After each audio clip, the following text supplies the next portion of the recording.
respecto de sí mismo y respecto de otros grupos significativos.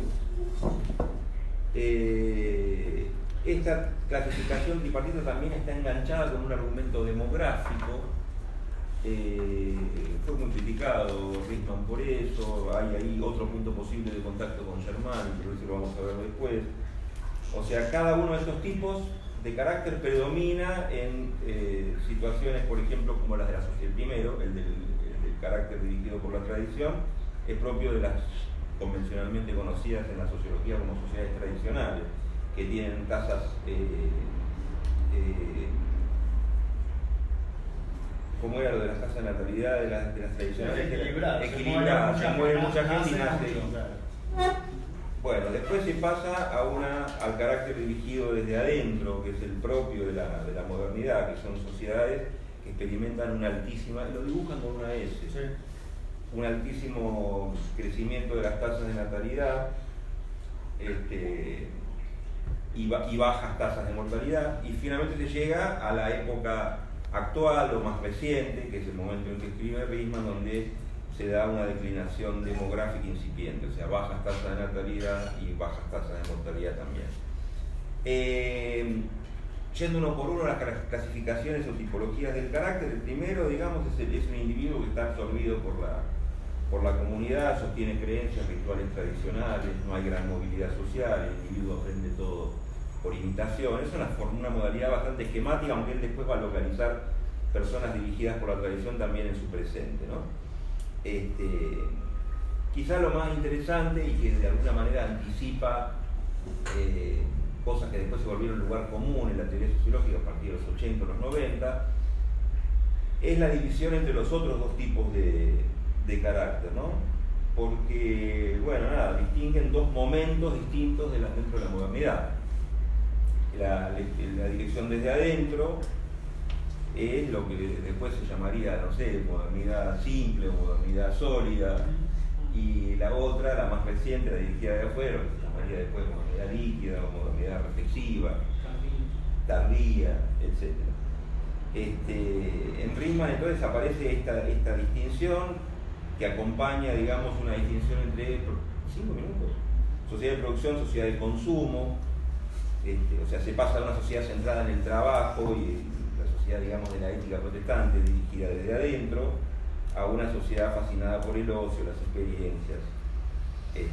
Se pasa de una centralidad del individuo y su carácter moldeado fuertemente desde adentro, moldeado de sentimientos que le son transmitidos, digamos, en los procesos de socialización primaria y secundaria. Se pasa a un individuo que está como un radar viendo qué dicen de él y cómo amoldarse a lo que los grupos de pares y los medios de comunicación le presionan. Este carácter, después aparece esta figura también muy desarrollada del radar, que es muy, muy interesante, que se trabajó también mucho en la psicología social.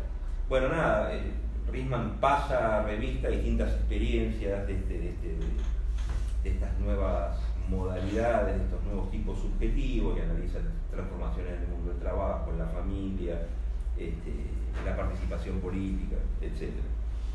En definitiva, lo que hay ahí es una mirada que se caracteriza por su profunda ambivalencia, digamos. El tipo está escribiendo en los inicios de los años 50, se enfrenta a una sociedad de masas en profunda transformación y no termina de moldear un argumento definitivamente crítico y sombrío, ni tampoco definitivamente optimista o apologético respecto a la sociedad con la que se encuentra. Digamos que el análisis de Riemann combina, digamos, una preocupación por esta apatía de estas masas volcadas al ocio y al consumo. No, estamos todos bien. ¿Qué tenían entonces? Bueno, nada más, sí, perdón.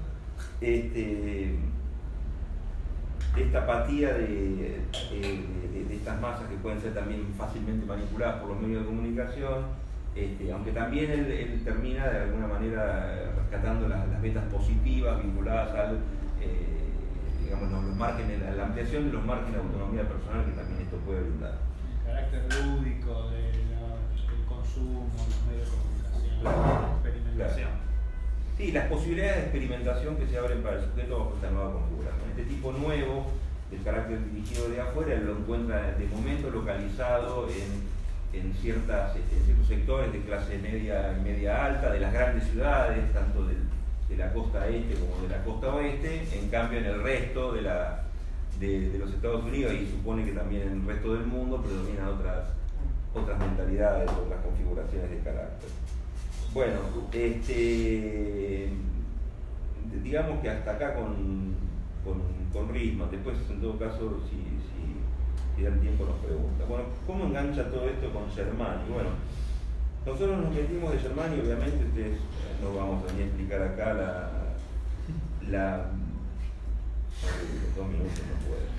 la diversidad de temas y problemas que trabaja Germani a lo largo de casi 4 décadas.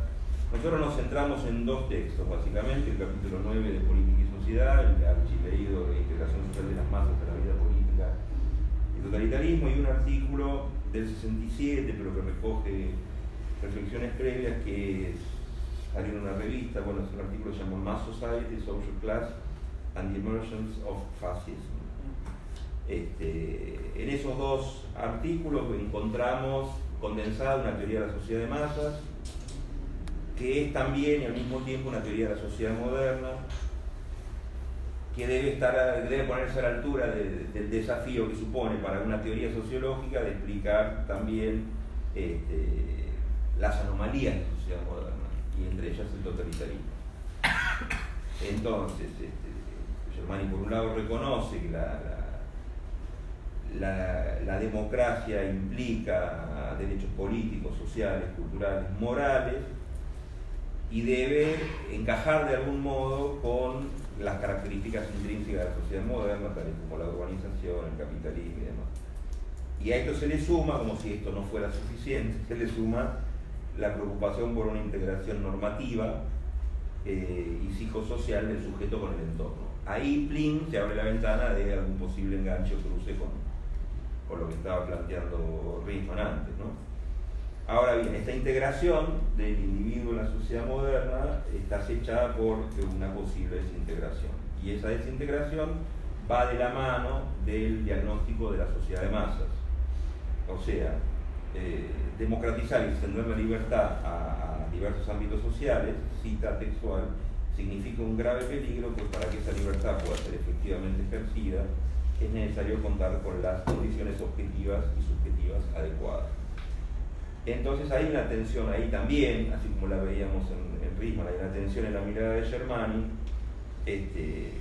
no solo entre la organización, digámoslo así, constitucional de la sociedad moderna y su crisis, sino también respecto de la definición misma de transición hacia una sociedad moderna, en la cual una sociedad como la Argentina estaba claramente embarcada. Así encontramos que Germani pivotea entre una descripción de sociedad de masas en general, que por momentos se acerca a la lectura de Riemann, digamos en el sentido de la apatía de una muchedumbre solitaria y demás, y una interpretación de masas movilizadas y activas, tal como se ve en los totalitarismos. Y ahí en eso se meten todos los estudios de todas las interpretaciones, en ese punto es donde se meten todas las interpretaciones sobre el peronismo, que hace Germani, que ayer hablaron un montón, ¿no? En las distintas ponencias. Bueno, nada, y ahí encontramos algunas ambivalencias también en Germani. Digamos que hay por un lado un foco puesto en cómo en condiciones de modernidad las organizaciones burocráticas ejercen una primacía sobre el individuo, lo mismo que los medios de comunicación masiva, pero por otro lado aparece una movilización de masas, que se da en mayor medida en el caso de los regímenes totalitarios. O sea que hay desde esa cosa del individuo apático, diagnóstico sombrío de la sociedad de masas muy cercano al de Riemann, a esta idea de la movilización de masas que supone el totalitarismo. Y en ese contexto donde mete estos aportes psicosociales, y ahí donde vuelve a jugar un papel la lectura de Fromm. De todos modos, tampoco propone Germani reducir la adhesión de las masas al totalitarismo a factores psicosociales. Y ahí viene toda la comparación, ese es el punto donde aparece toda la comparación entre los totalitarismos europeos y los regímenes nacionales populares, el tipo de apoyos diferentes que reciben según la clase social, clase media en Europa, clases populares. La idea esta de regímenes que tienen ideologías de izquierda y regímenes que tienen ideologías de derecha, bueno, todas esas cosas que ustedes ya conocen bien. Sí. Hay que cerrar ahora cruzando Bueno, los dedos. entonces uno podría pensar, incluso hay un texto de cuándo, porque eso es interesante también para pensar la simultaneidad, ¿no? Germani cita a Riemann, no inverso, aunque compartan una misma preocupación y escriban en la misma época. Aparece algo, digamos, interesante, cómo usa Germani a Riemann. ¿Por qué? Porque muestra esta misma ambigüedad que presentaba Pablo. Es decir, por un lado, esta idea del dirigido por otro nos explica la conformidad al totalitarismo.